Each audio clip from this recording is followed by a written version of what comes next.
Okay, so here I am with my 7th period class, and several of them have brought their A game and they're ready to go. 4.4, factoring quadratic expressions. This is going to go lightning fast, so be ready. Factoring quadratic expressions. We introduced factoring on Friday. If you missed that, we said that the factors of a number, for instance, the number 7, the factors of 7 are 1 and 7. The factors of 8 are 1 and 8 and 2 and 4. So you could think of factors as pairs of divisors. Divisors and factors are almost the same thing, but a little bit different just in the way we think of them. So here we go, 4.4, factoring quadratic expressions. The big ideas that we want to talk about are x squared plus or minus bx plus or minus c. Okay, we're going to factor something like that, and those are real easy. C's factors tell us what, and remember what we said we're going to do is we're going to get x and an x and an m and an n. Okay, C's factors tell us what m and n can be, and then we follow that up by saying what B tells us what M and N must be. What are M and N? They're the 13th and 14th letters of the alphabet. In this context, they're just going to be a pair that's a factor of the number C. Okay? And we'll get to an example of this in a minute. Okay? I know right now this probably doesn't make much sense. But they're just numbers. They're any number. Sometimes they're fractions, sometimes they're integers, but they're numbers. Okay? So that's the easy case of factoring, but the deal is you do need to find the factors of C. Okay? The other thing that we want to talk about today is factoring out a monomial. Factoring out a monomial. Sometimes that's going to be the GCF, and you might say to yourself, WTF is a GCF. Okay? Well, you might ask yourself that, and we're going to answer that question. Okay? So we might not say the one word in that question, but we certainly are going to answer that question. There's another thing that we're going to talk about, and it always reminds me of Arby's, and I love Arby's. It goes like this: RA plus RB plus SA plus SB. And you got to be real careful how you say this, because on a certain side of a certain town, if you say this the wrong way, somebody's going to get mad. So you got to be real careful how you say this. But this is called factoring by grouping. This is called factoring by grouping. Okay? And the cool thing about it is it actually helps us to factor ax squared plus bx plus c. Okay, I'm going to show you this. I showed you this on Friday when I said I'm going to melt your face. And I melted some faces on Friday with some algebra. Well, factoring that RA plus RB plus SA plus SB, it's not in the book, at least not yet. Okay, but I'm going to show you how it works, and it'll help when we get to our example 3 today. Okay, so factoring by grouping will help us factor this. Okay, guessing and checking also works, but guessing and checking can be well, tedious, crappy, a poor way of doing things. So the last things we want to talk about then are a difference of two squares, and that's something like a squared minus b squared, and that factors into a plus and a minus b. And then a psst, and that's a very rude way of getting someone's attention. You say psst, psst, psst, and it gets their attention. But that is where we have a squared plus or minus 2ab plus b squared. Okay, and that ends up factoring into either a plus or minus b, the quantity squared. Okay. PST, I'm sorry, it's a short acronym for perfect square trinomial. Perfect square trinomial. I do use a lot of acronyms. So that's perfect square trinomial. Perfect square trinomial. Perfect square trinomial.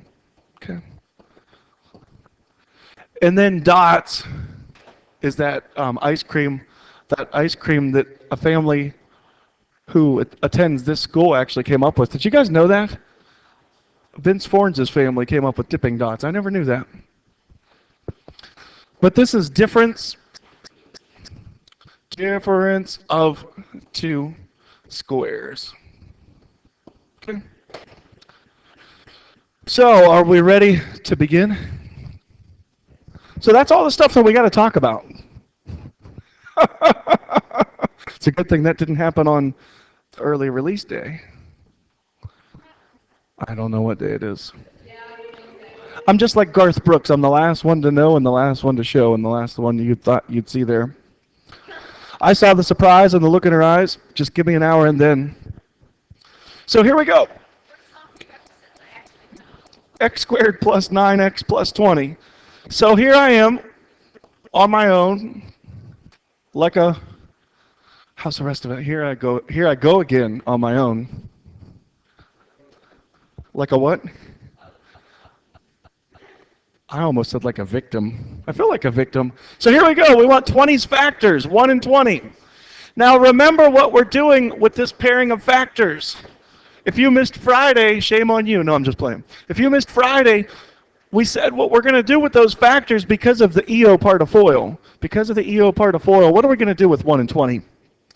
We're either going to add or subtract them. Good. If we subtracted them, we'd get 19. If we added them, we'd get 21. Well, we're looking for the pair of 20's factors that add up to be what?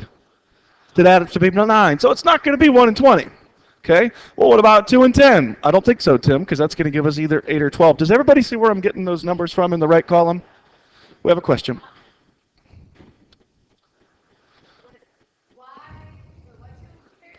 We're trying to find a pair of factors that add up to be 9. Remember what the whole A and B and the M and N thing? So the 2 and the 10 aren't going to work. So 3 doesn't go into 20, but 4 does 5 times. And if we subtract, we'll get 1 plus or minus 1. And if we add, we'll get 9. So that's the pair that we want to go with. So then what we're going to have is an X and an X and a 4 and a 5. And as far as signs go, I'm a huge opponent of shortcuts. I'm a huge opponent of saying, well, this is always the case. But in this case, it is always the case. If everything's positive, and the signs are all positive. So here we go, plus, plus. There you go. That's it. The beauty of these things is you can check yourself to see if you're right. You can foil to see if you're right, and we just had our foil championship, and some of you are foiling masters. So we have x squared plus 4x plus 5x plus 20. So we have x squared plus 9x plus 20. So it does check out, okay? We will be completing our head-to-head foil championship sometime this week. It wasn't my phone wasn't ringing. Does anyone have any further questions or comments or concerns about example 1, number A? Okay, example 1B. Example 1B, x squared plus 14x minus 72. As far as signs are concerned, you got to be careful on this one. Do you see how 72's coefficient has a negative sign in front of it? I want you to be real clear as to what that means. That doesn't mean that the signs are both positive and the signs are both negative. It means that the signs of M and N are going to be opposites. Okay? That means that M and N's signs, M and N's signs must be opposites. Okay, one's going to be positive and one's going to be negative. Okay? As far as which one gets which, you'll see how that shakes down in a minute. So 1 and 72. What happens if we add and subtract 1 and 72? What do we get? We get 71 or 73. So I don't think so, Tim. That's not going to work. Does everybody see where I'm getting those from? If you don't be afraid to ask. Okay? So 2 and 36. If we use 2 and 36, we're going to get either 34 or 38. Is that going to work? Remember, we want the pair that add up to be 14, so that's not going to work. If you can recognize the factors, go ahead, jump right to them. I'm going to keep on trucking in this list, okay, because I'm a bad mother trucker.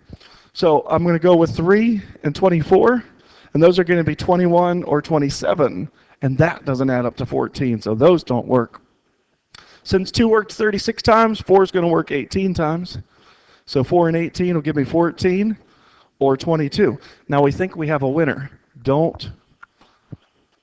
We might have a winner, okay? We might not. Here's the thing. There are some examples. I really wish this example worked out that way. There are some examples where it looks like one pair of factors will work, and one pair of factors will add up to be the coefficient of the linear term, but they won't multiply because of the signs to be the last term. Similarly, there will be pairs of factors that multiply to be the last term that don't add up to be the middle term because of the signs, okay? I really wish we had an example that worked out that way or didn't work out that way, but this one doesn't, so hopefully we run into one in the homework. But let's go ahead and see what happens here then. So we'll go with an x and an x, and we think that 4 and 18 are going to work. We know that the signs, the plus and the minus, the operators have to be opposites. So how should our signs go? -4, +18, will that get it done? Whoop. -4, +18. 18 times 4 is 18 times 2 times 2, and that's 36 times 2. Oh, I think we have a winner. Good. Any questions about that one? Question? How do I know when to put it add and subtract? If everything's positive, everything's positive. If the constant on the end is negative, the signs are going to be opposites. And then you got to back up and look at the linear term's coefficient. Since it's positive, the bigger of those two gets the positive. Okay, so when they're opposites, if it's positive, the bigger of the two will get the positive. And if it's negative, the smaller of the two will get the negative. Okay, so number C brings up a great point. Who's taking a college entrance exam soon? Anybody? They might do post-secondary and they're going to take the compass test or maybe the ACT. Okay, check out number C. I'm so glad that your book has this example. They have -x² + 13x - 12. I'm going to highlight this and I'm going to say that that is bad.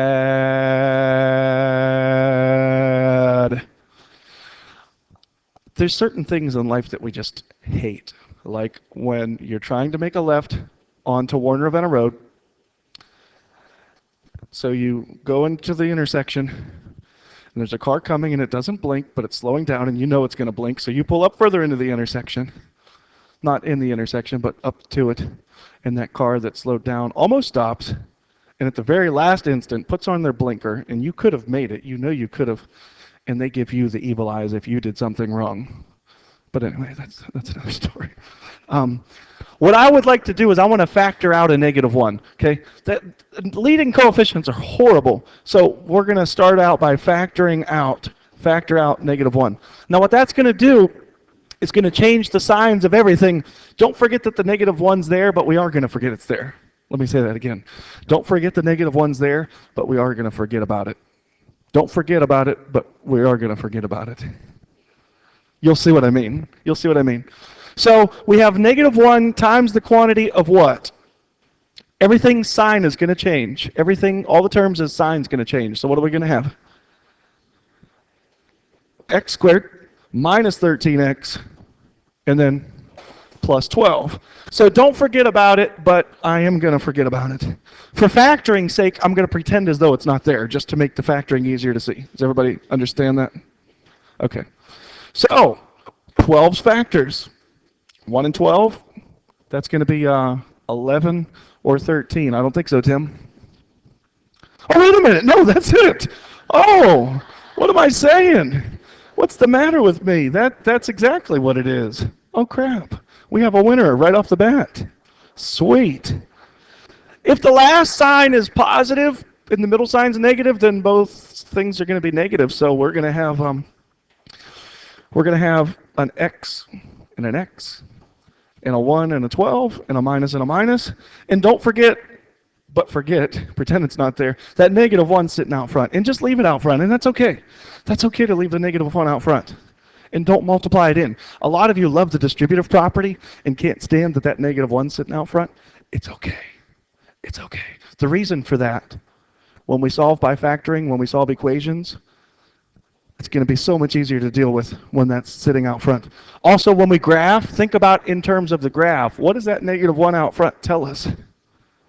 That the graph opens down, it's a reflection. Okay, so that negative 1 out front is actually our a in terms of standard form of a quadratic function.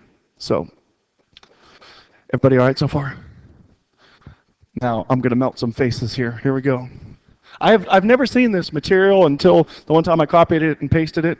So here we go. We're going to go with x and 4 and x and 10. And that's number A, right? And B is x minus 5, x minus 6. And on C, I'm going to factor out a negative 1. That's negative 1 times x squared minus 14x minus 32. So that's going to be negative 1 times stuff. So that's x. 16 and 2 is going to do it. 2, 16. 16 gets the negative because it's bigger. Everybody okay with factoring where a is 1? This is easy. This should be like easy money, like easy pickings. Not to be confused with slim pickings. Shout out to my friend from high school, Slim Pickens. That's what everybody called him. He wasn't slim, but anyways, that's another story. Huh? No, he wasn't my best friend, but we did hang out. We were on the basketball team together. Okay, so the GCF. So we got to answer that question now. What is a GCF? Greatest common factor. Let's look at something like 3x squared y to the 5th plus 23 x cubed y to the 4th plus 69 x to the 5th y to the 300th. Okay? Now, if we broke each one of these terms, this is a polynomial. Here's a term, here's a term, here's a term. If we broke each term down into its factors, 3's factors are 3, and then x squared's factors are x and x. And then y to the 5th's factors are y and y and y and y and y. Is everybody with me so far? Okay. 23 is one of my favorite kind of numbers. Why? Because it's prime. I love prime numbers. So 23 is 23, and x cubed is x, and x, and x. And y to the 4th is y, and y, and y, and y, because I said so. 69's factors. Let's bust that one up. That's, 3 and 23, and x, and x, and x, and x, and x.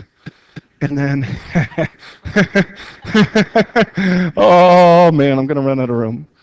And y, and y, and y, and y, and y. 300 times, yes? So the greatest common factor of this is the stuff that all the terms share in common. So let's try to find out what all the terms share in common. Do all the terms share a 3? No, they don't. So you can't factor out a 3. Do all the terms share an x? Do they share an x squared? Do they share an x cubed? No. So x squared is the best we can do with respect to the x's. Okay? What about y's? With respect to the y's, what's the best we can do? Y to the 4th. So we have y to the 1, 2, 3, 4. Y to the 1, 2, 3, 4. And y to the 1, 2, 3, 4. So our GCF then would be 3x squared y to the 4th. And when we factor that out, what we're going to do is divide each term by that. Oh, we didn't take 3 out. Thank you. Good looking out. I appreciate that. Because that would have really screwed things up, wouldn't it have? So what's going to be left in our first term then? 3y. Do you see how once you factor that stuff out, all the stuff that they have in common just kind of goes away. Okay, so we have 3y and then what? Do we have 23x? No, I don't think so. We have 3 times 23 times x, or my bad. My bad. You're right. I was getting ahead of myself. 23x. Thank you. Plus 23x, and then the last term, plus 69 x cubed y to the 296. Is everybody okay with the GCF? Okay, so when you're factoring, look to factor out a GCF before anything else. Okay. Always see if you can do that first. So here we go. Example 2. What is our GCF in number A? I'm going to make these x's. We have 6x squared plus 9x. So what's our GCF? It's 3x. Good. So it's going to be 3x times what? 2x plus 3. Now, if you're not sure how that came to be, what you could do is listen to Nicki Minaj and listen to her one silly song. Or you could break this up into its factors. 2 times 3 times x, and 3 times 3 times x. So we said, okay, they have a 3 and an x and a 3 and an x. So when you factor all those out, the other stuff kind of goes away. So that's gone, that's gone, that's gone, and that's gone. Question. Does it matter what order you have in the parentheses? Because of the commutative property, no.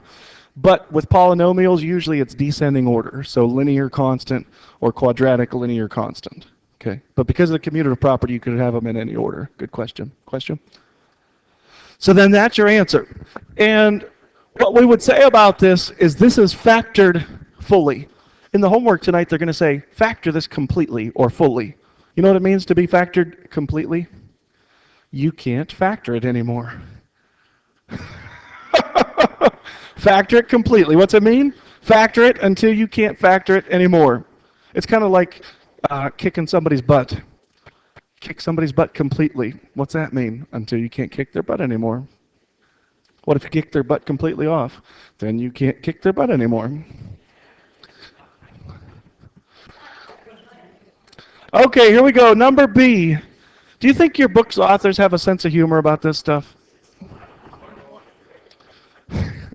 I didn't make this stuff up. I didn't make this up. So 420 and 56. 56 is divisible by 8, isn't it? And 8 is divisible by 2 and 4. So I guess we could factor out a 4. So this is 4 times x squared plus what? 5x. And then minus 14. Now, is that factored completely? Can we factor that anymore or not? Hold up. Wait a minute, Mr. Postman. Does 14 have any factors that add or subtract to be 5? You better check yourself. 1 and 14 is 13 and 15? Nope. 2 and 7? 5 and 9? Yeah. So here we go. 4, dang you smartboard. 4, x. So here we go. 2 and 7. Which one's positive, which one's negative? Negative 2, positive 7. Double check it, make sure that all those products work out, and they do. Any questions, comments? How do you know if the last term is negative, you know they're going to be opposites. And then you look at the middle term. If the middle term's positive, the bigger factor gets the positive. And then if it's negative, the smaller term gets them. Yep. Okay. So let's go through these next couple of examples real quick. Here we go. We're going to factor what out of number A? 7. So we get 7 times the quantity, n squared minus 3. And then the next one? 9 times the quantity, x squared plus x minus 2. Now, does 2 have factors that add up to be 1? I think so. 9, x1, x2. And how about signs? minus plus. There we go.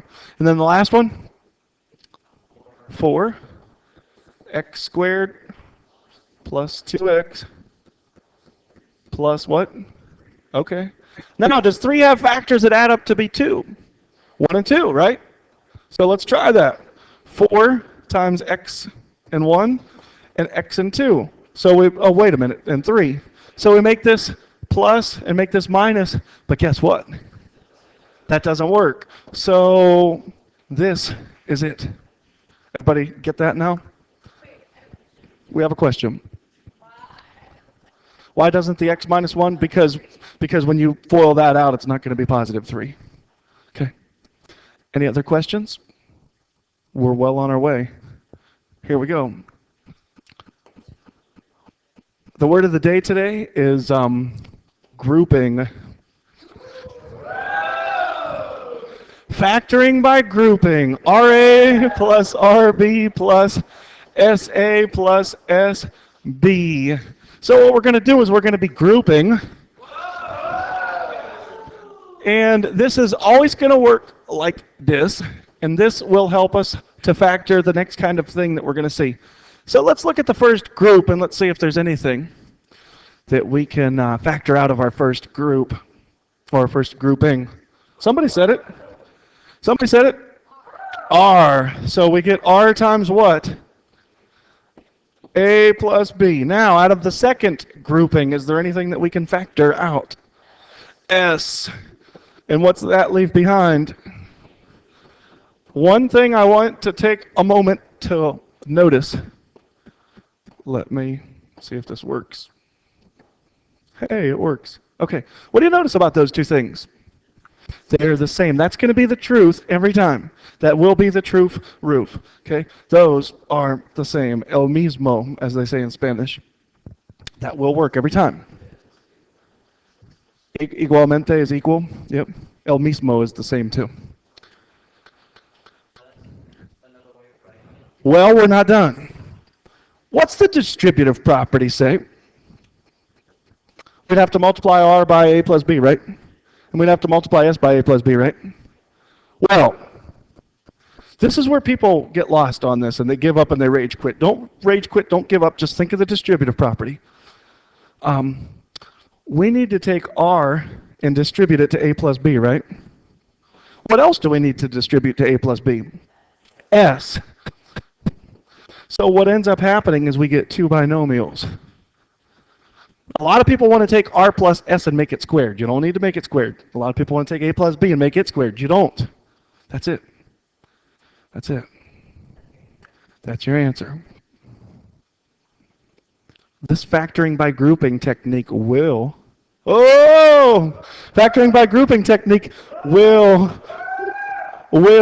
defeat the guessing and checking technique that is a lesser technique that certainly works. It just takes a little bit of time. Okay. Are we ready to do this? Questions, comments, concerns about factoring by grouping?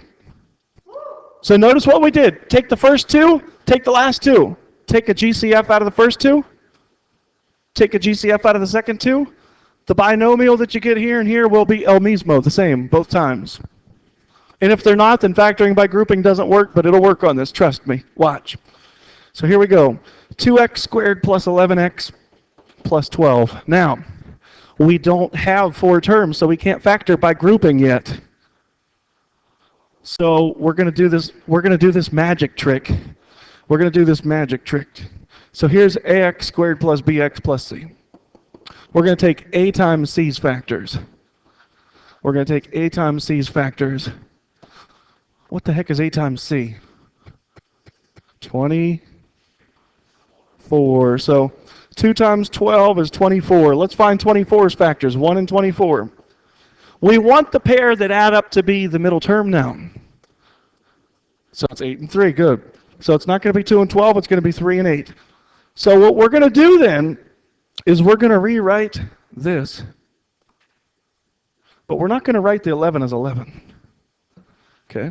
We're not, oh, dang you, smart board, you better stay right where you're at, or I will have to do something bad to you. I would do something very bad, very mean, very not nice. Okay, so I'm not going to have that 11 as 11. I'm going to write the 11 as as as plus 3x plus 8x. Now, someone always asks me, and it's okay to ask questions, someone always asks, does it matter what order? You should put them in numeric order. 3x, 8x. Okay? Questions so far? You want to multiply the leading coefficient and the constant term. Look at the pairing of its factors that add up to be the linear term. Then rewrite the linear term using that pairing of factors. Now we're ready for factoring by grouping. Okay? So now we can FBG. You'll see me write that on your paper at some point in the future. Factor by grouping. Some people misinterpret that. They're like, what did you just put on my paper? Okay. So what does this mean? Okay. So what can we factor out of the 2x squared plus the 3x? X. Okay. So we're going to factor x out, which leaves behind what? 2x plus 3. Now, before we go on any further, we should automatically be saying to ourselves, self, I know that that's going to be 2x plus 3. Why? Because that's how factoring by grouping works, because they're always el mismo, yes?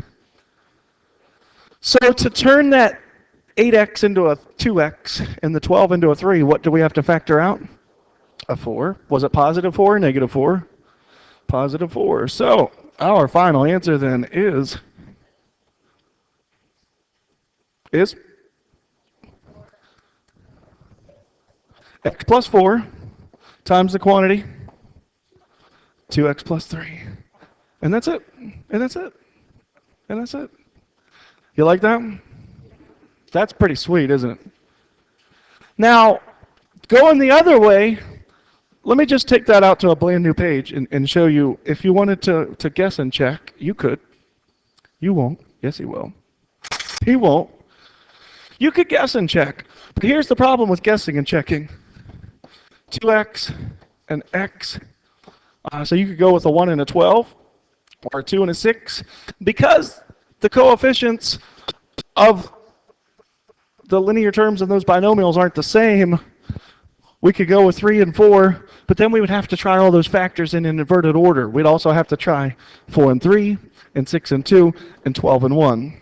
Do you see how our guessing and checking can become quite cumbersome and extensive? So, would the 12 and the 1 work?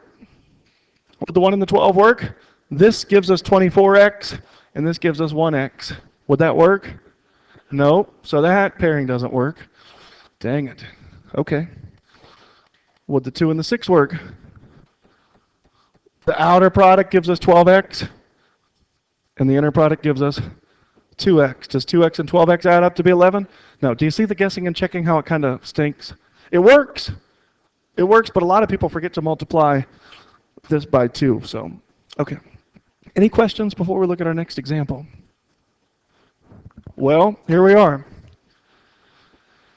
Example B, 4x squared minus 4x minus 3. So what's the first thing we got to do? Multiply these two things, yes?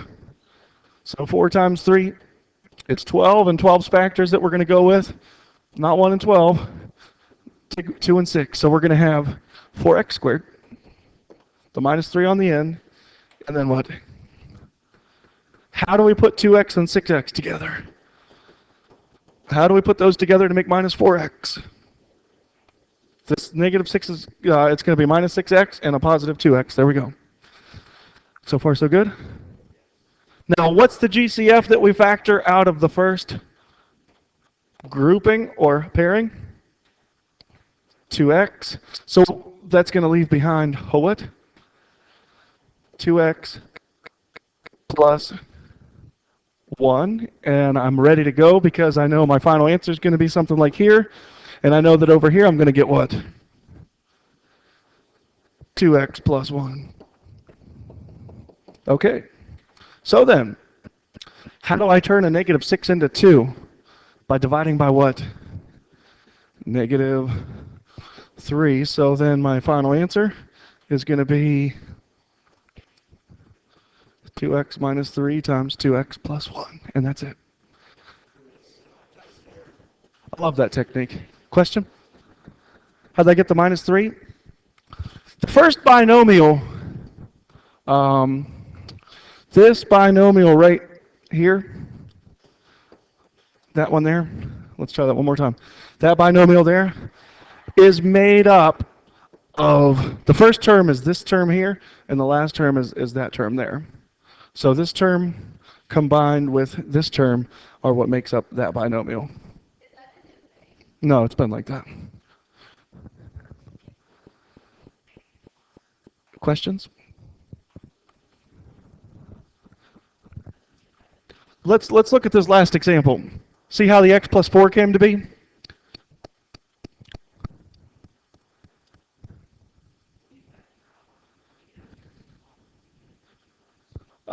Is your question where does this come from? This 4 comes from how do you turn this 8x into a 2x? Because you know this is going to be the same as this. You know this and this are always going to be the same. So how do you turn this term here into that, or this term into that? What do you factor out? Okay. Any other questions before we proceed? Well, we're almost there. We're almost home. All right, a perfect square trinomial. The interesting thing about a perfect square trinomial, this first term is a perfect square. This last term is a perfect square. The term in the middle, it's very complicated. It's very complex. A lot of people will assume that something's a perfect square trinomial. This is 2 times the square root of the first term times the square root of the second term. Or the not the second, but the square root of the last term, I mean. Okay. That middle term, we're going to talk a lot about that when we get into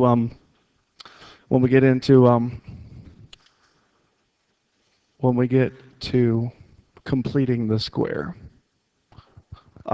Expect an essay question in the future about what a perfect square trinomial is comprised of. It's a trinomial. The first term is a perfect square. The last term is a perfect square. The middle term is 2 times the square root of the first term times the square root of the last term. Notice how they factor. You've got a trinomial that ends up factoring into a binomial squared. So here's the deal. A PST, you have a trinomial. You have a trinomial that turns into some binomial squareds. Okay? Yeah, I could tell you some BS too, Mr. Minnick. This is BS. I don't want to do my homework tonight. 2 times the square root of the first term times the square root of the last term. It's real important that the middle term is of that variety. If it's not, this doesn't work. Binomial squared. Actually, I don't even need the squared. It just turns into a binomial squared. Okay, I don't even know why I put the 2 there. It just turns into a binomial squared. Okay. Well, I don't know about the rest of you, but I'm ready to try this. Here we go. Now, I did say earlier, you should look to factor out a perfect square first, yes? Or not a perfect square first, I'm sorry. What did I say? A GCF. Can we factor out a GCF? Do we have to? We don't have to, but we could. So here's with the GCF out. Here's without the GCF out. So if we factor a GCF out, it's going to be 4 times x squared minus 6x plus 9, right? Okay.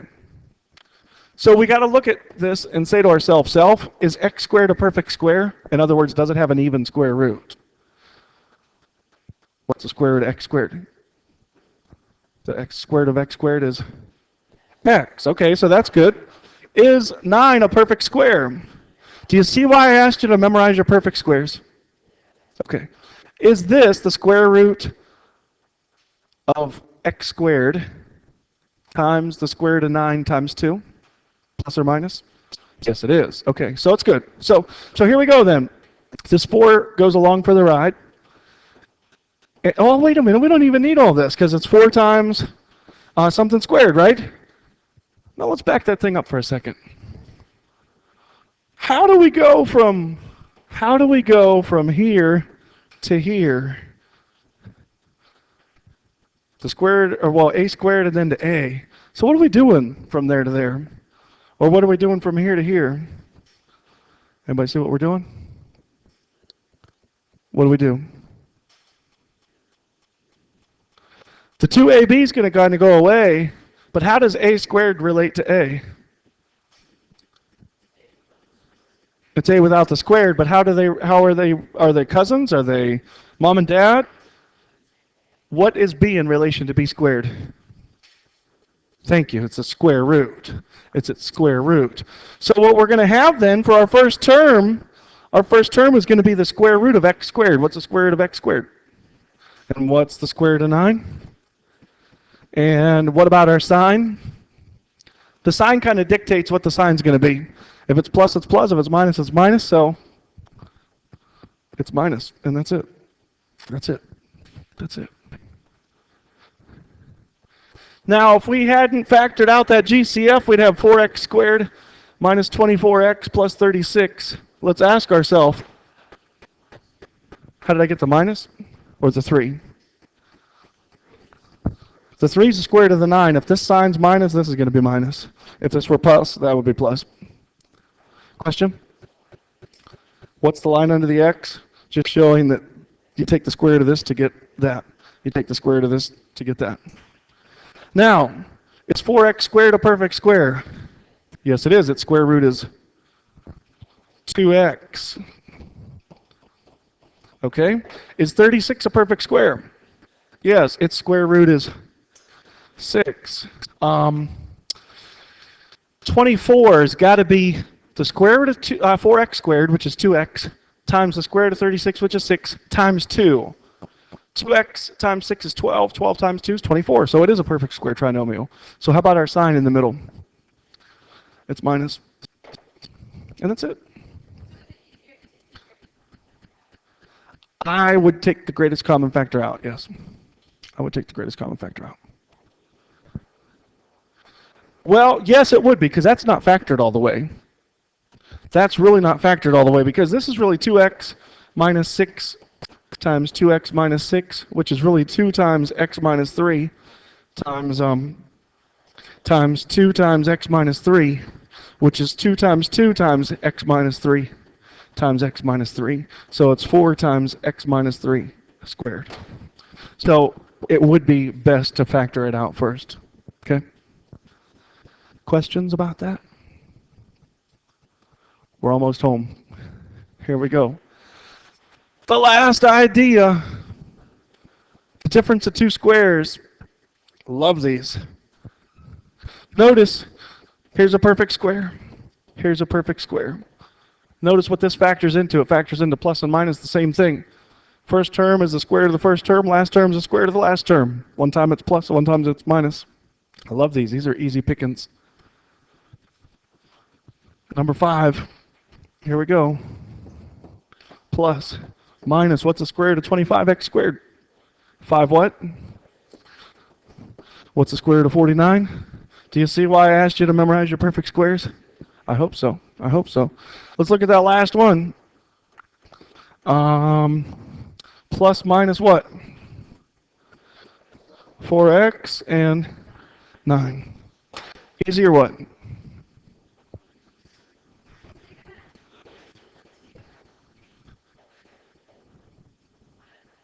Okay.